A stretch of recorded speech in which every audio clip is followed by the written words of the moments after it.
Hi, this is Andy from GPS Training. In this short video we're going to take a look at the Garmin cycle mount that could also be used on anything else that's got a tubular bar. This is the cycle mount that we use with the Garmin eTrex range of GPSs. This is anything from the eTrex 10, 20s and 30 range and the eTrex Touches, the Oregon series, and also the GPSMap62s, 64s, 65s and 66s. It's the devices that have the spine attachment on the back, which I'm going to show you now. So I've just got an eTrex 32X here, and on the back of the 32X it has this spine attachment. And again, if I bring in the 65S GPS device, it has the same spine attachment on the back, the slots on the back with the little dimple.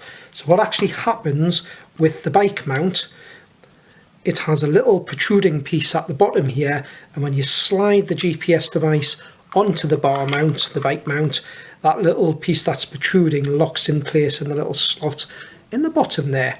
So actually fitting the mount to a bike, the unit simply comes with a couple of cable ties. You can buy spare cable ties, of course, because if you have to put it on another bike you will have to cut the ties off.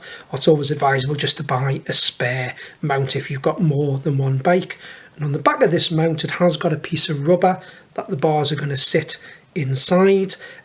Depending on the width of your bars, you might find you're better off, I've got quite an old mountain bike here, I'm better off putting some insulation tape around the bars just to thicken them up a bit, and it stops any marking of the bars. Sometimes I've known customers use an old piece of inner tube and just cut an old piece of inner tube and wrap that around the bars before placing this on.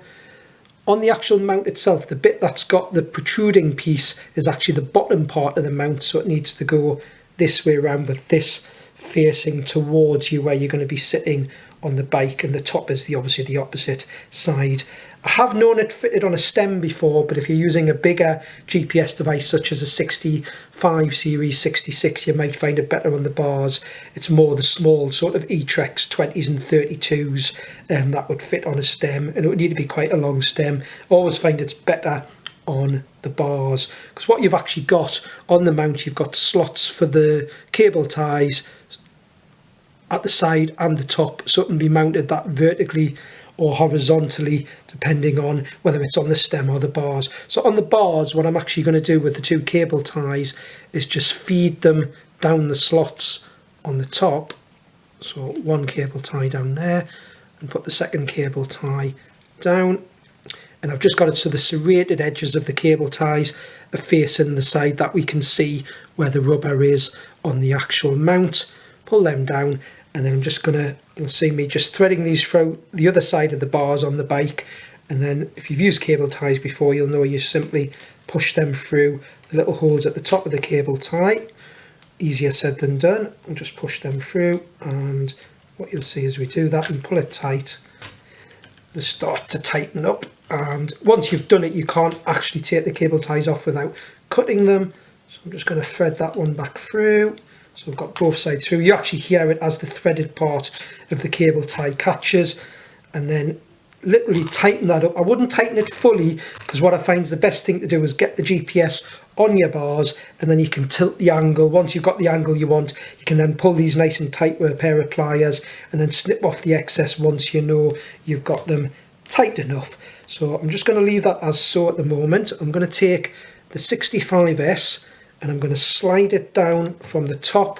So basically the spine here where we've got the two indentations are going to line up and slide down onto the unit, and you'll hear it click in place when it's locked in. Always make sure you get that click so it's nice and secure and locked in, and then you can adjust the angle till you're happy with where it is before you fully tighten up the cable ties. Now I know on these bars it's quite an old mountain bike and they're quite narrow, so I'm not going to get that fully tightened. So if I was fitting this for myself at home, I would be putting some insulation tape or a bit of an old inner tube at the back end or wrapped around the bars or the back end of the fixing, just so that we get that tighter fitting.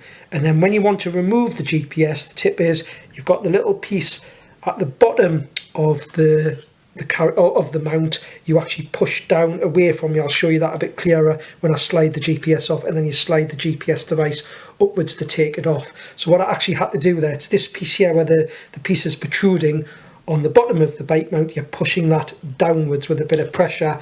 Obviously I haven't got this tightened up fully yet, so it's not as easy, but you're pushing that down when the unit's on. So I'll slide that back in. Hear it click when it's locked in place.